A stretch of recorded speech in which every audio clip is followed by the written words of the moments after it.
Magical duwende!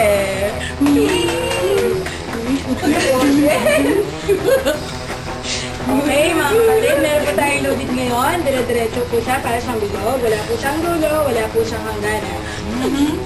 Lalagay ko po ito sa leeg ko at sabihin niyo sa akin kung paano siya katatagalin nang hindi ko siya inaakyat, pinalagay sa leeg ulit at binababa at umuuro ang paalis sa bilog. Meron ba makapagpasa sa atin? Volume up!